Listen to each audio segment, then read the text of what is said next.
नमस्ते, मैं लक्ष्मी कुमारी कोल्हान विश्वविद्यालय चाईबासा के स्नातकोत्तर हिंदी विभाग से। मेरा आज का यह वीडियो चतुर्थ सेमेस्टर स्नातकोत्तर हिंदी के विद्यार्थियों के लिए है।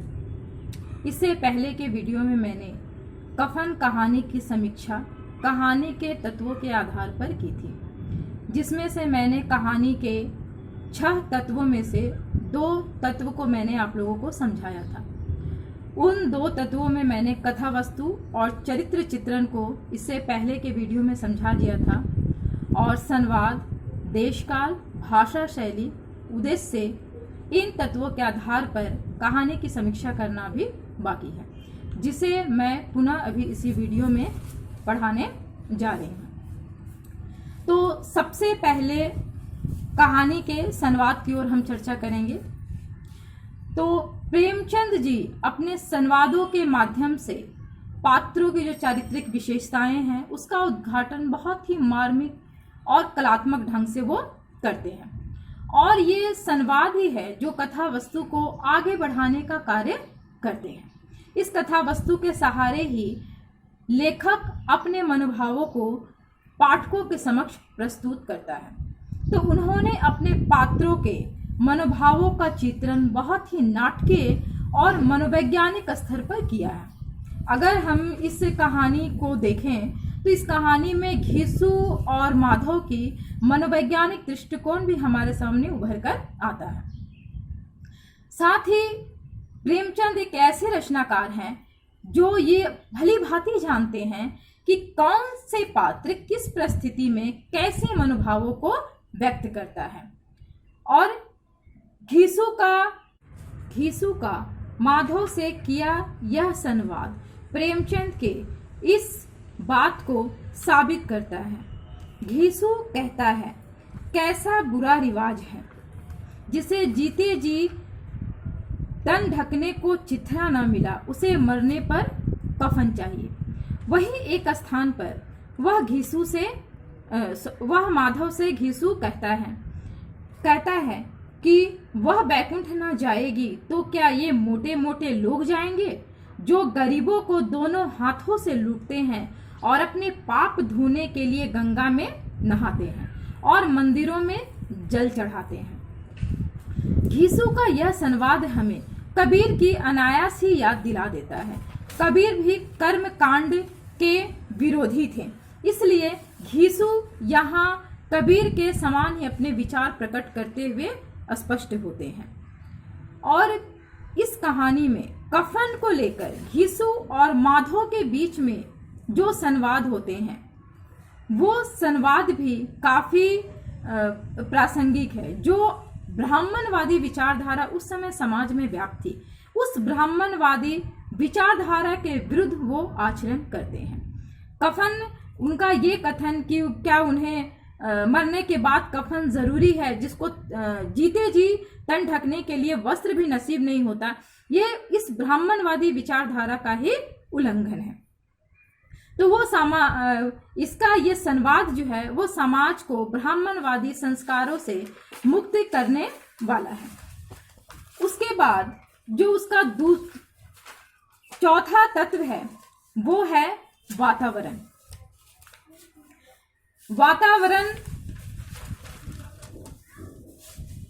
के आधार पर प्रेमचंद की जो कहानी है उसके बारे में अगर कहें तो प्रेमचंद जी वातावरण के सृजन में सिद्धहस्त हैं, और इस कहानी में वातावरण की सृष्टि कथाकार ने इतने मनोयोग से किया है कि यह कहानी जो है वो सच्ची घटना पर प्रतीत होती है।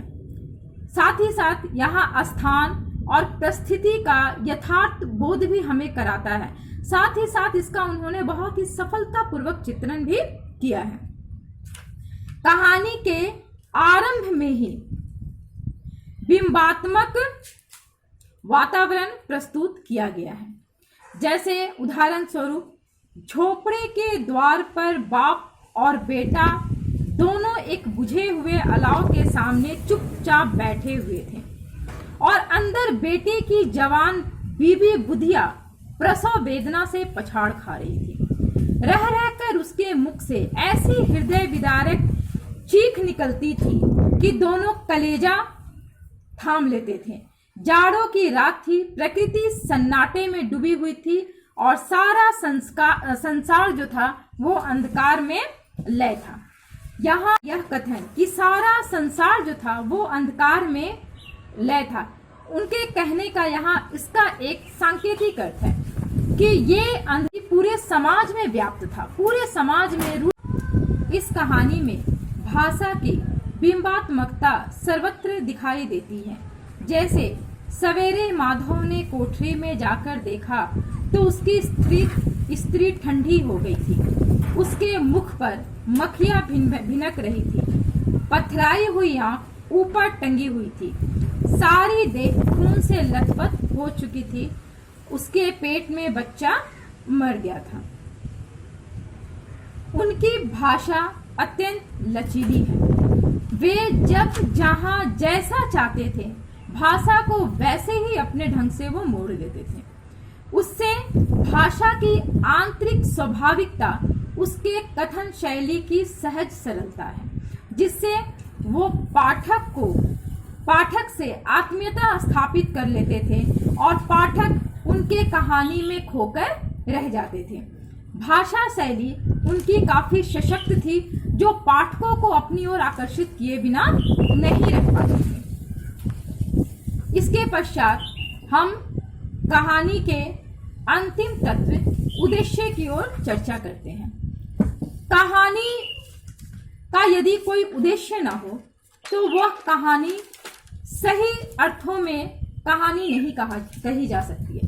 जब तक कोई कहानी समाज को कोई उद्देश्य न दे, उसका समाज को कोई लाभ न मिले, तो वो कहानी की श्रेणी में नहीं रखी जा सकती है। तो उद्देश्य की दृष्टि से यदि इस कहानी को देखा जाए तो ये कहानी यथार्थवादी है। समाज में जहां चारों तरफ आर्थिक विषमता फैली हुई थी और तथाकथित जो धनी मानी और बड़े बड़े लोग थे, वो अपने घरों में बैठे बैठे ही दुनिया के सारे आनंद लेते थे, और निर्धन गरीब मजदूर जो रात दिन कमर तोड़ मेहनत करने के बावजूद भी 2 वक्त की रोटी नहीं जुगाड़ कर पाते थे, वहां पर घीसू और माधव के कामचोर हो जाने को लेखक ने उचित ही माना है। लेखक का विचार है कि अगर घीसू कामचोर प्रवृत्ति के हैं तो इसमें उनका कोई दोष नहीं है, बल्कि इसमें दोष व्यवस्था का है। जिस व्यवस्था ने काम से पलायन की प्रवृत्ति उनके अंदर जागृत की है, उन्होंने खुद ही कहा है कि समाज में जो दूसरे लोग थे उनकी हालत भी घीसू से कुछ ज्यादा अच्छी नहीं थी, और घीसू समाज में रहकर ये सारी चीजों को वो देख रहा था, इसलिए कर्म के प्रति उसके मन में पलायन वृत्ति जागती है, कर्म के प्रति उदासीनता हो जाती है, जिसके कारण वो काम ही करना नहीं चाहता है। तो लेखक ने किसान मजदूरों में चेतना जगाने का काम किया है, घीसू और माधव के पात्रों का चित्रण करके। उनका उद्देश्य आर्थिक शोषण के विरुद्ध क्रांति करना है।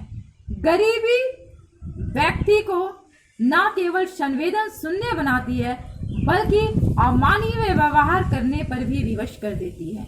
जैसा घीसू और माधव ने बुधिया के साथ किया, तो वो इसलिए नहीं क्योंकि बुधिया से उनको कोई प्रेम नहीं था, बल्कि इसलिए कि गरीबी और लाचारी ने उन्हें ऐसा करने के लिए विवश किया था। कफन कहानी में दलितों के विकृत रूप को ही प्रस्तुत नहीं किया गया है, बल्कि व्यवस्था की जो संवेदन शून्यता है एवं हृदयहीनता है, उसे भी दर्शाया गया है। यह कहानी कर्मकांडी व्यवस्था एवं ब्राह्मणवादी विचारधारा पर कठोर प्रहार करती है। ब्राह्मणवादी विचारधारा के अनुसार मनुष्य को मृत्यु के पश्चात कफन मिलना चाहिए, बिना कफन के उनका अंतिम संस्कार नहीं हो जाता है। इस पर घीसू प्रहार करता है और कहता है, जिसे जीते जी तन ढकने के लिए कपड़ा न मिला, उसे मरने के पश्चात कफन चाहिए। ये कहाँ का न्याय है।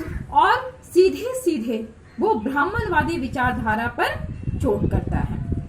ये कहानी समाज की संरचना की उन सारे खामियों को उजागर करती है जिसका आधार आर्थिक है। साथ ही साथ यह कहानी वर्ण व्यवस्था के ऊपर भी चोट करती है, जहां पर ऊंची या नीची जाति के खिलाफ कोई कार्य किया जाता है। जैसा कि हम लोग ठाकुर का कुआं प्रेमचंद की जो लिखी गई है उसमें वर्ण व्यवस्था के लिए देख सकते हैं। लेकिन घीसू और माधव जैसे पात्र भले ही किसी भी वर्ण के हो, किसी भी जाति के हो, लेकिन उनकी जो स्थिति थी वो हर स्थिति में, हर समाज में किसी भी जाति में पाई जा सकती थी। इसमें ये कहना कि ऐसा दलित में इसके साथ ही संभव है, ऐसा बिल्कुल भी नहीं है।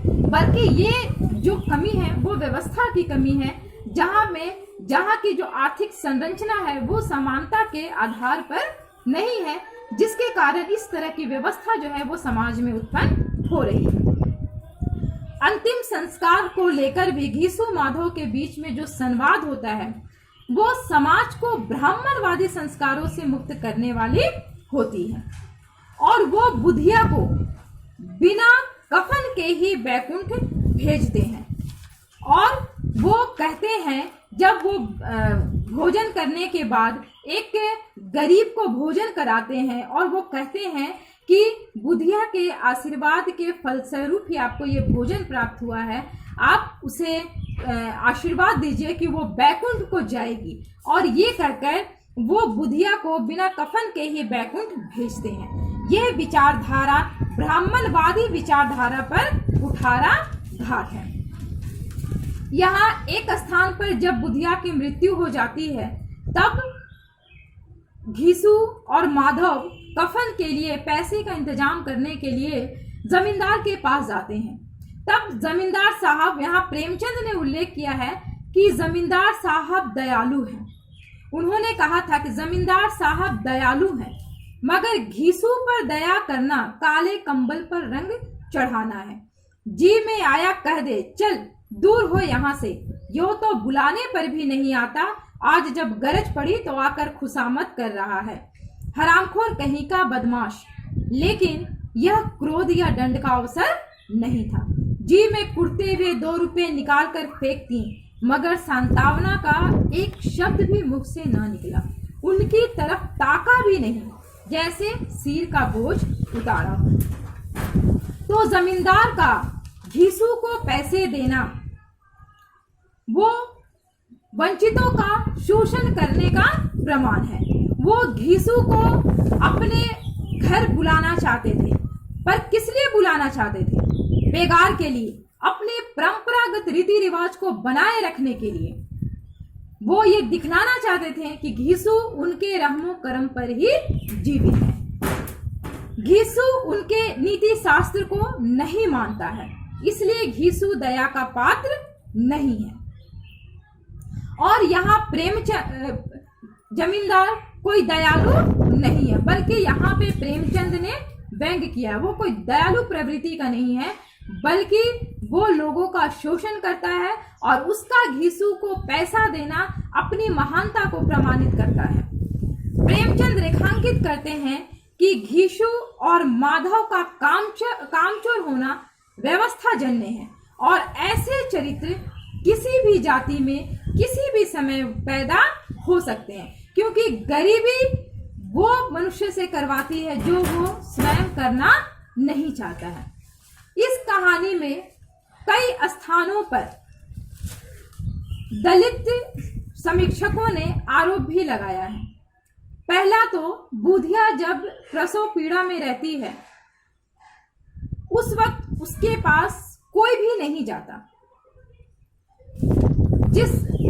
कोई भी गांव की महिला जो है उसकी मदद के लिए नहीं आती। जबकि गांव समाज में ऐसा देखा गया है कि जब भी कोई महिला को प्रसव पीड़ा होती है तो अक्सर जो गांव की बड़ी बूढ़ी महिलाएं जो होती हैं वही उनका प्रसव कराती थी। तो कफन कहानी में ऐसा क्या हुआ कि बुधिया अकेली दर्द में छटपटाती रही, गांव की कोई भी औरतें उसके पास नहीं थी। लेकिन यहाँ पर यह बात ध्यान देने के लिए है कि यहाँ बोला गया था कि वो रात का समय था, जाड़े का रात का समय था और सारा गांव अंधकार में डूबा हुआ पड़ा था। केवल घीसू और माधव ही अलाव में आलू भूनकर अपनी क्षुधा की आग बुझाना चाह रहे थे। तो हो सकता है कि उस समय गांव की जो समस्त औरतें हैं या समस्त परिवार के जो लोग हैं, गांव के जो लोग हैं, वो लोग निद्रा में हो, इसलिए उनको इस बात का पता ही नहीं चला है कि बुधिया जो है वो प्रसव पीड़ा में है।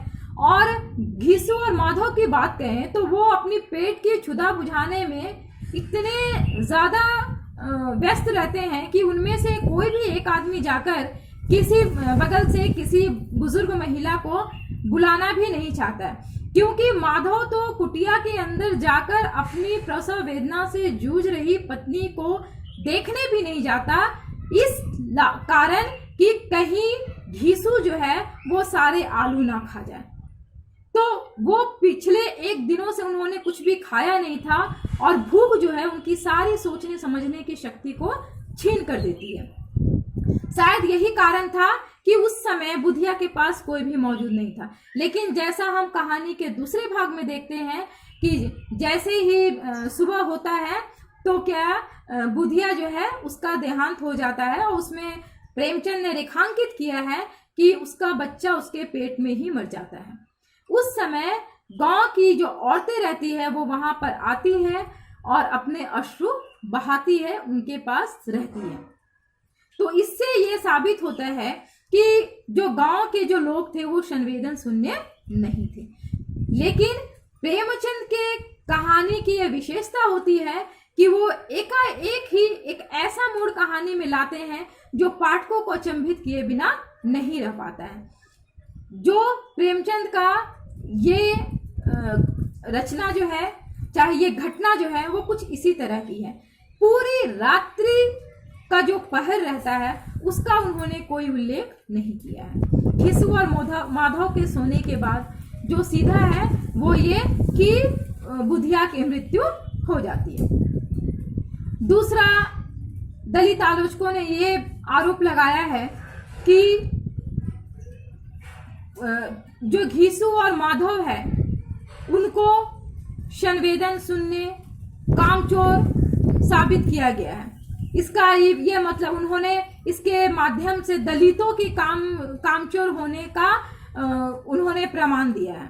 तो ऐसा कुछ भी नहीं है। मैंने पहले भी बहुत बार बताया कि उनकी जो ये स्थिति थी वो व्यवस्था जन्य थी। वो स्थिति किसी भी वर्ण, किसी भी संप्रदाय, किसी भी जाति में हो सकती थी। वो घीसू और माधव चमार जाति के थे, इसलिए उनके साथ ऐसा हुआ, ऐसी कोई भी बात नहीं थी।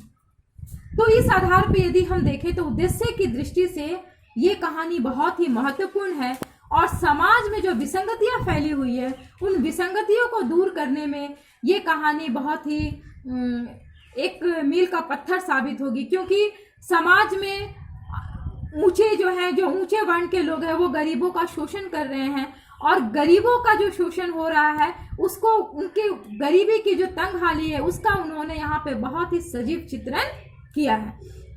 तो कहानी के तत्वों के आधार पर हमने देख लिया, कहानी के 6 तत्वों के आधार पर हमने कफन कहानी की समीक्षा की है। मैं आशा करती हूँ कि ये समीक्षा आपको पसंद आई होगी। आज के लिए बस इतना ही। धन्यवाद।